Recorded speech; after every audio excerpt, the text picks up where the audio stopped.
இன்னைக்கு நம்ம என்ன பார்க்க போறோம் சொல்லி பார்த்தோம்னா, ஒரு நேயரினுடைய கேள்விக்கான விடையைத்தான் பார்க்க போகிறோம். அவர் என்ன கேட்டிருக்கார் சொல்லி பார்த்தோம்னா, சனாதன தர்மத்தில் குரு பக்திக்கு இத்தனை முக்கியத்துவம் ஏன் அளிக்கப்படுகிறது என்பதுதான் அவருடைய கேள்வியாக அமைந்திருக்கிறது.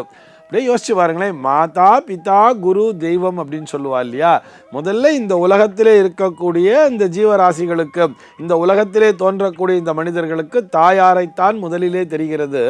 அந்த தாயாரின் மூலமாக தந்தையை அறிந்து கொள்கிறோம். தந்தையின் மூலமாகத்தான் குருவினை அடைகிறோம். அந்த குருவின் மூலமாகத்தான் தெய்வத்தினை அடைய முடியும்னே சொல்றா. அதனால்தான் அந்த வரிசையை வச்சிருக்கா. மாதா பிதா குரு தெய்வம்னு சொல்றா. நாம் தெய்வத்தை அடைய வேண்டும் என்று சொன்னால் அதற்கு குருவினுடைய அனுகிரகம் என்பது நிச்சயமாக தேவை.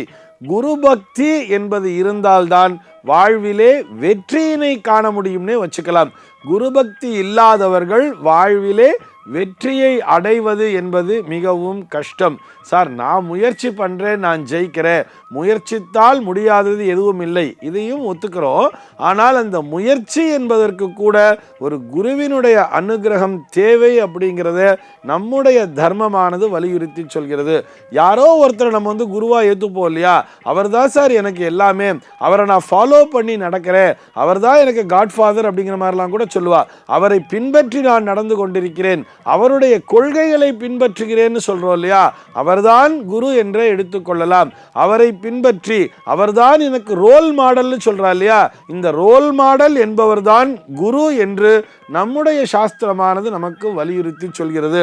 அதனால்தான் எப்படி சொல்லியிருக்கான்னு பார்த்தோம்னா, அந்த குரு தான் பிரம்மான்னு சொல்றா.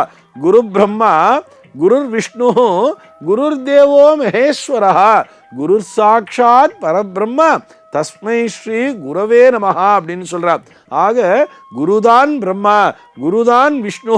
விஷ்ணுனா என்ன அர்த்தம்? சர்வ வியாபினஹா, எங்கும் நிறைந்திருக்கக்கூடிய அந்த விஷ்ணுவே இந்த குருதான். அதற்கு பிறகு குரு தேவோ மகேஸ்வரகாங்கிறா. அந்த மகேஸ்வரனே இந்த குருதான். குரு சாட்சாத் பரபிரம்மா அப்படின்னு சொல்லிட்டா. இந்த உலகத்தையே ஆண்டு கொண்டிருக்கின்ற அந்த பரபிரம்மம், அந்த சாட்சாத் அந்த பரபிரம்மே இந்த குருதான் என்று அந்த குருவினையே சரணடைந்து விட வேண்டும். அந்த குருவின் மூலமாகத்தான் நாம் இந்த பிரம்மாவாகட்டும் அல்லது விஷ்ணுவாகட்டும் அல்லது மகேஸ்வரனாகட்டும் அந்த பரபிரம்மத்தையே நம்மால் அடைய முடியும். யார் மூலமாக? குருவின் மூலமாகத்தான் நம்மால் காண முடியும்னே சொல்றார்.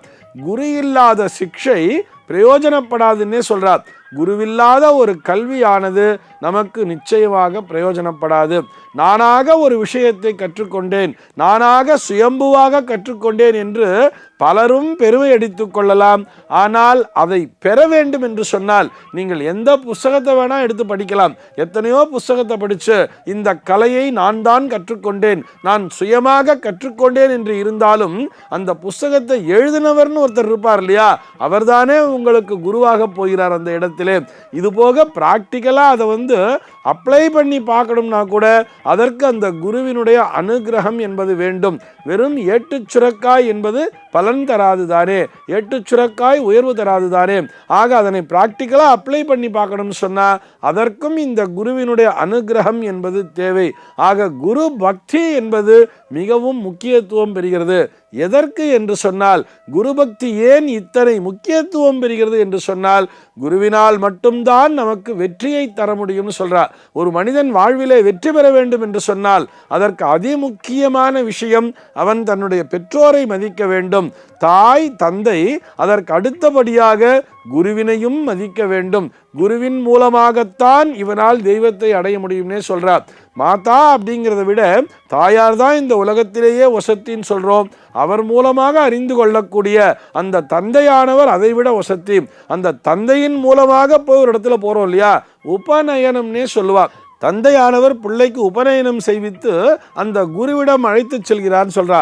உபநயனம்னு சொன்னா, நயனம்னு சொன்னா பார்வை, உபன்னு சொன்னா அருகில், அந்த குருவிற்கு அருகிலே அழைத்து செல்வது.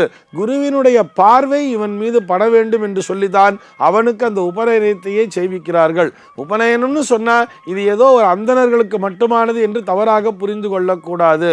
எல்லோருக்குமே உபநயனம் என்பது உண்டு என்பதையும் புரிந்து கொள்ள வேண்டும். ஆக குருவில் இல்லாத ஒரு சிக்ஷை என்பது பிரயோஜனப்படாது. கல்வி என்பது நிச்சயமாக பலன் தராது. அந்த கல்வி பலன் தர வேண்டும், அதன் மூலமாக நாம் வெற்றியினை பெற வேண்டும் என்று சொன்னால் அதற்கு குரு பக்தி என்பது அவசியம் தேவை. எவர் ஒருவர் குருவை பின்பற்றி அவரை வணங்கி வருகிறார்களோ அவர்கள் வாழ்விலே சர்வ நிச்சயமாக வெற்றியினை பெறுகிறார்கள். இது போன்ற சந்தேகங்கள் உங்களுடைய மனதிலும் தோன்றலாம். உங்கள் மனதிலே தோன்றக்கூடிய சந்தேகங்களை கீழே உள்ள வாட்ஸ்அப் எண்ணிற்கு எழுதி அனுப்புங்கள். நம்முடைய அர்த்தமுள்ள ஆன்மீகம் பகுதியில் அவை பற்றி விரிவாக விவாதிக்கலாம். சர்வே ஜனாஹ சுகினோ பவந்து.